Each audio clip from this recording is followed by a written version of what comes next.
Très bien, merci beaucoup Anne et Gulnoza pour ces présentations détaillées. Alors nous avons eu énormément de questions, donc j'espère qu'on arrivera à les traiter toutes. On va peut-être commencer par des questions qui étaient très précises sur comment le AFD travaille avec des tierces parties justement, ou comment se passe le mécanisme de plainte et les remontées d'infos. Alors, nous avions une question, alors oui, il y avait une question sur combien de cas documentés par an. Donc on a eu ces 56 en 2016, 53 pardon, en 2016. Aujourd'hui 25, à ce jour 25. Et aujourd'hui, donc pour 2017, à ce jour 27. Voilà. Est-ce que l'AFD a un mécanisme de documentation de cas de corruption? Donc je sais pas, enfin, ça a peut-être été abordé, mais... Alors je sais pas très bien ce qu'on entend par documentation. En tout cas, si c'est du traitement, effectivement, tous les cas qui nous sont remontés sont dûment tracés par le service de la conformité. On a peut-être oublié de préciser que le service de la conformité de l'AFD est un service qui est totalement indépendant des opérationnels. D'accord, donc on n'a pas de compte à rendre aux opérationnels. Nous, on n'a pas de plan d'affaires qui pèse sur notre tête. On n'est pas intéressé à la mise en œuvre d'un projet. On est une fonction de contrôle indépendante. Donc on a notre libre arbitre et on pense ce qu'on veut du projet, c'est-à-dire qu'on peut valablement challenger nos collègues AFD en leur disant mais ce projet, tu l'as structuré n'importe comment, tu avais un circuit fiduciaire tellement alambiqué qu'en pratique, voilà, c'était presque une invitation à des actes de prévarication. Donc voilà, nous on tire les enseignements, donc on documente, c'est-à-dire qu'on trace l'ensemble des éléments qui nous sont remontés, donc on les consigne, on les traite, c'est-à-dire qu'on demande des documents pour substantiver les cas, et ensuite on prescrit des mesures de remédiation. Les mesures de remédiation, ça peut être dans le cas d'espèce, mais aussi les mesures de remédiation, c'est tirer les enseignements pour l'AFD. Et on a récemment, on a eu un projet qui a fait l'objet d'un gros détournement de fonds, de montant qui se chiffre en millions. Et donc là, aujourd'hui, on est en train de tirer les enseignements internes de ce détournement. On a vu que dans notre dispositif interne, en fait, le fraudeur, il avait pu frauder parce que peut-être nos procédures n'étaient pas suffisamment claires, la répartition des tâches entre les collaborateurs de l'AFD n'était peut-être pas suffisamment claire, etc. Que peut-être on pouvait offrir des boîtes à outils pour nos collègues pour qu'ils soient sensibilisés, ils aient des signaux d'alerte. Enfin, voilà, on essaye de doter nos collègues de red flags en leur disant quand tu es face à telle situation, ça doit générer chez toi tout de suite tel type de mesure. Voilà. Donc effectivement, on essaye d'encadrer. Et peut-être j'ai oublié de le dire lors des slides, on sensibilise et on forme énormément nos collaborateurs. Hein, donc, on fait du e-learning, on fait du présentiel, on fait des formations dédiées pour ceux qui sont les plus exposés, on fait des formations avec des cas pratiques. Voilà, on essaye toujours de sensibiliser nos collègues pour leur dire c'est vous le premier maillon de la détection. Ce n'est pas le corps de contrôle. Le corps de contrôle, il est sensibilisé que si quelqu'un a détecté quelque chose. Donc le facteur de détection, c'est bien sûr le collègue sur le terrain, notamment en agence. Pour nous, en fait, la première ligne de défense en la matière, c'est que nos collègues en agence soient sensibilisés à ce type d'allégation. Très bien, alors merci beaucoup. On avait encore des questions toujours autour de faire remonter ce genre d'informations. Donc, Roméo du Cameroun demandait si les particuliers peuvent saisir la Banque mondiale ou l'AFD, peut-être d'autres bailleurs, si ils détiennent des preuves de corruption, ou des éléments de preuve de corruption sur des projets que vous avez soutenus. Alors, que la Banque mondiale a soutenu. Absolument. Donc, comme je vous le disais tout à l'heure, la banque, elle a un mécanisme qui s'appelle Anti-Corruption Hotline, avec une page dédiée sur son site, sur laquelle n'importe quelle personne qui a des éléments à remonter à la connaissance de la banque peut le faire. Donc il y a à la fois une ligne téléphonique, on peut téléphoner, choisir la langue qu'on veut pour pouvoir s'exprimer dans la langue dans laquelle on est la plus confortable. Et il y a aussi un formulaire sur le site internet de la banque. Peut-être qu'on pourra vous le passer, ce lien internet, pour ensuite le mettre à la disposition des gens qui nous écoutent aujourd'hui. Pour l'AFD, c'est ce que je vous disais tout à l'heure, c'était théoriquement ma note d'optimisme. L'AFD est en train de mettre en place un dispositif similaire. Aujourd'hui, ça ne veut pas dire qu'aujourd'hui, on ne traite pas de ces cas. Je vous l'ai dit, 60% des cas qui remontent à la conformité viennent de tiers. Donc, ça veut dire quoi? Ça veut dire qu'en fait, les gens, ils nous écrivent, ils nous téléphonent, ils vont voir le directeur d'agence, etc. Donc, aujourd'hui, vous pouvez valablement continuer à faire ça dans l'attente de la mise en place d'un dispositif sur notre site Internet. Il y a les coordonnées de la conformité sur le site Internet.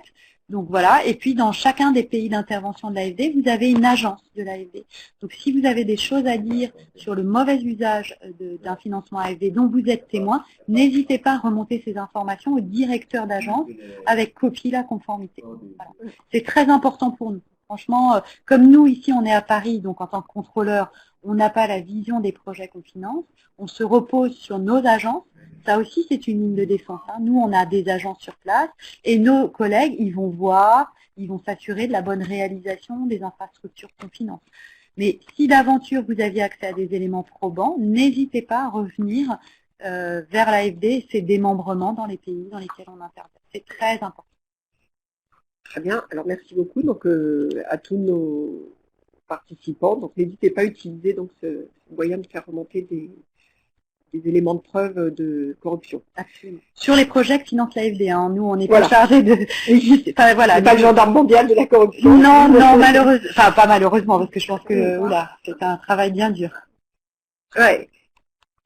Très bien. Et après, on avait deux questions sur les lanceurs d'alerte ou les personnes qui communiquent les informations. Léna demandait quid de la confidentialité des données.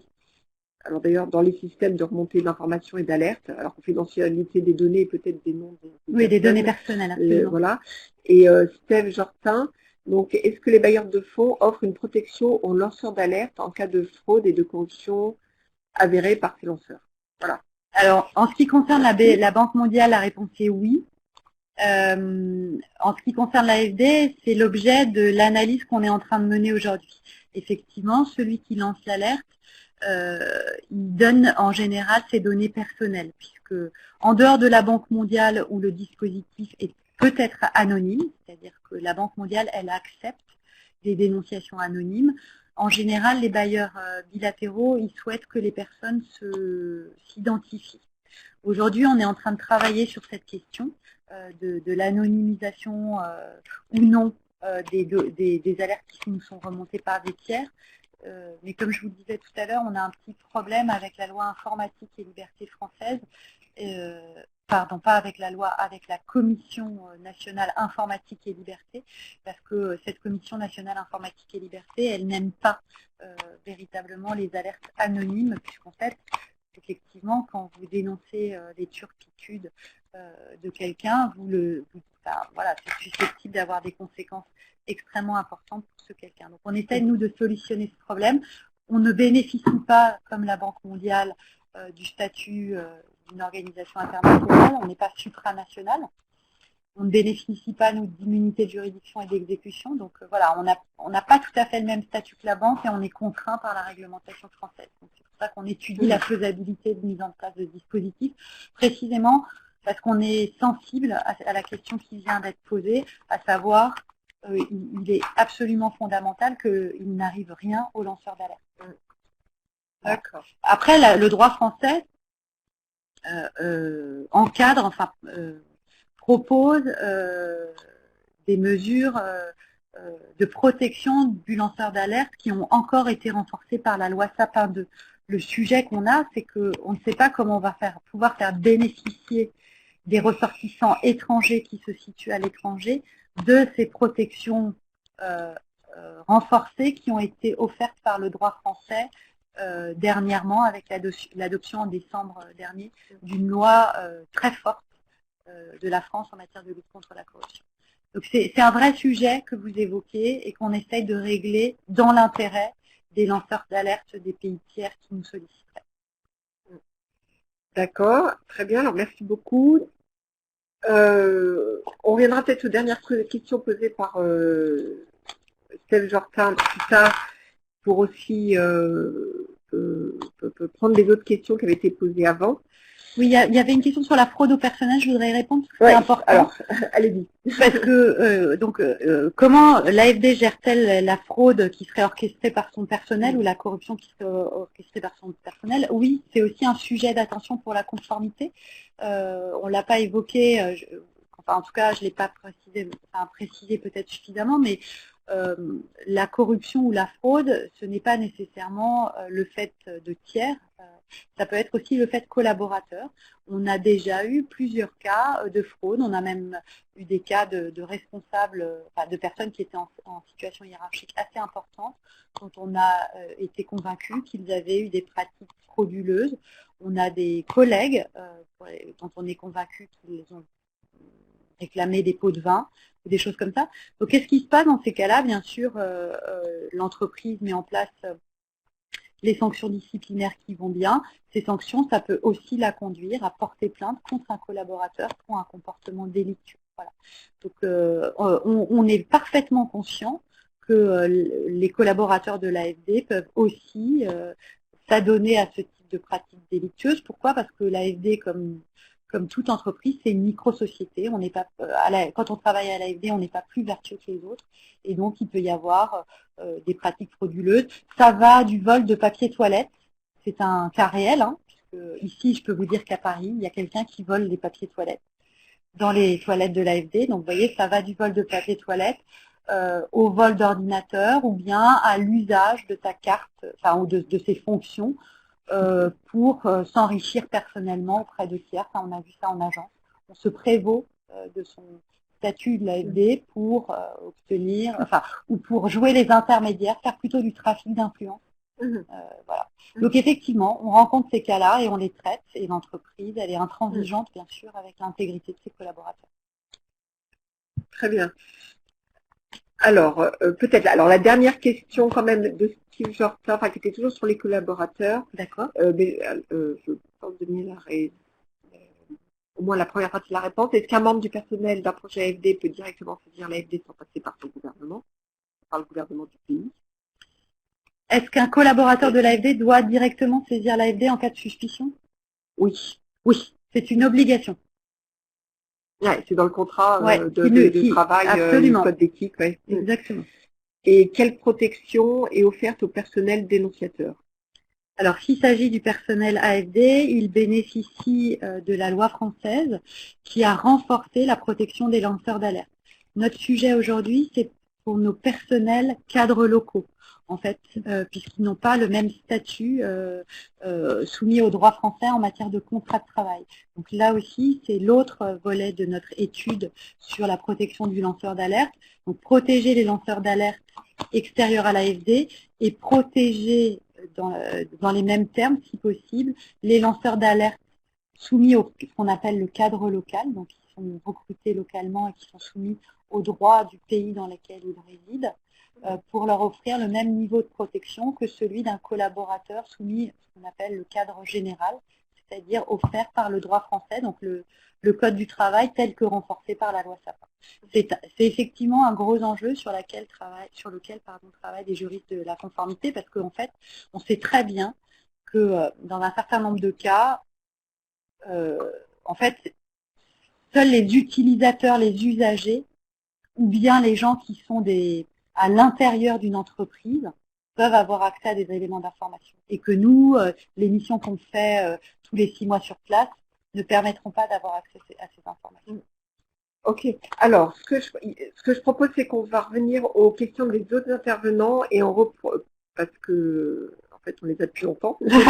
Et on reviendra sur la question de Lily Barnier et de Léna Chiaravelli, excusez-moi si j'écorche votre nom, un peu plus tard, hein, même si elles sont sur le sujet un peu dont on parle.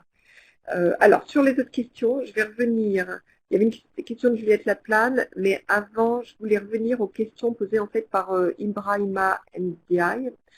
de Guinée, donc qui est journaliste, et qui se demandait si l'AFD outille les journalistes de l'Afrique subsaharienne dans la lutte contre la corruption. Est-ce que vous aidez peut-être la société civile et autres et peut-être comment, pour des personnes, des journalistes ou autres intéressés, comment elles peuvent procéder. On avait une question très similaire de Mbola, je crois que c'est une confédération syndicale, j'espère que je ne me trompe pas, Mbola, de Madagascar. Donc Mbola est secrétaire général de l'UDAM, et qui se demandait, dans la mesure où les travailleurs peuvent être victimes de la corruption, soit directement, par exemple, tu auras le job si tu me donnes de l'argent, ce genre de choses, ou indirectement, parce que si l'entreprise va être moins profitable s'il y a de la corruption, par exemple, ou il y a de l'argent qui part on ne sait où, pardon. Donc, est-ce qu'il y aurait moyen pour les syndicats de s'engager, en fait, justement, pour la lutte contre la corruption? Est-ce que l'AFD offre peut-être des dispositifs pour les ONG, syndicats, organisations qui souhaitent travailler sur ce sujet-là dans leur pays? Voilà, merci.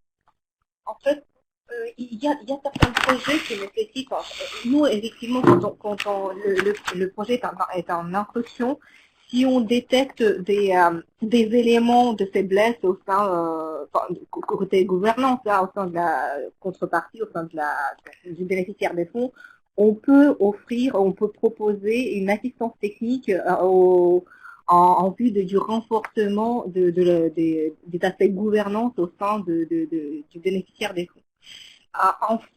En ce qui concerne les programmes spécifiques, donc on a un département qui gère des relations avec des ONG diverses et variées, qui agissent certainement dans des domaines qui sont évoqués.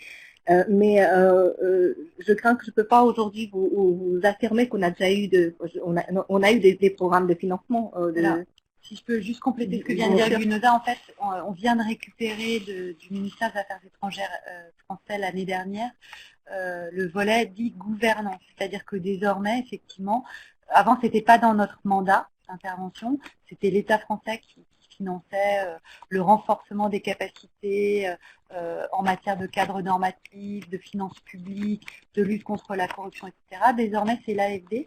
Et donc, on a des collègues, mais nous, Gulnoza et moi, on est contrôleurs, donc on n'est pas les plus à même de vanter les mérites des projets gouvernance qu'on va financer, mais en tout cas, l'AFD, désormais, va financer, va s'appuyer sur va financer des projets en s'appuyant sur la société civile aux fins de lutter contre la corruption et la fraude dans un certain nombre de pays. Effectivement, notre axe de développement de ces projets d'e-gouvernance, ça va être de renforcer les capacités financières en outils informatiques de la société civile, journalistes, ONG, syndicalistes inclus. C'est vraiment le grand axe de développement de la politique de l'AFD à l'horizon 2017-2018, renforcer nos actions en matière de gouvernance dans nos pays d'intervention, puisqu'en fait, c'est consubstantiel à nos actions de prêt aux États, c'est-à-dire qu'il faut prêter aux États, mais aussi renforcer les outils de contrôle alternatifs que sont les différents acteurs de la société civile. Avant, donc c'était la France qui faisait ça. Maintenant, on a l'ensemble de la palette des outils qui est revenue à l'AFD, donc on va pouvoir faire des choses en cohérence. C'est ça qui va être probablement très intéressant. Mais oui, donc, on va renforcer la société civile, les médias de nos pays d'intervention, les ONG et bien sûr aussi tout le corps des syndicats qui sont un maillage très important de la société civile dans nos pays d'intervention. Très bien, c'est une excellente nouvelle pour tous les participants des pays d'intervention. Oui, donc c'est pour ça qu'il faut aller vers les agences, il faut revenir vers les agences de l'AFD dans les pays en disant que voilà, si on a souvent l'AFD fait des appels à manifestation d'intérêt, donc n'hésitez pas à vous faire connaître ou à faire savoir que voilà, vous avez besoin de différents types d'outils, c'est pas forcément un financement sec, ça peut être juste de l'appui de la part de l'AFD, etc. Alors en règle générale, bien sûr, c'est du financement, c'est du don, mais après, il peut y avoir d'autres choses, des participations à des séminaires, on peut aussi payer des billets d'avion, enfin voilà, il y a beaucoup de choses qu'on peut faire. Mais voilà, Gulnoza et moi, on n'est pas les mieux à même parce qu'on n'est pas les opérationnels. Voilà, donc c'est bien noté et il faut aller voir les agences locales. Oui.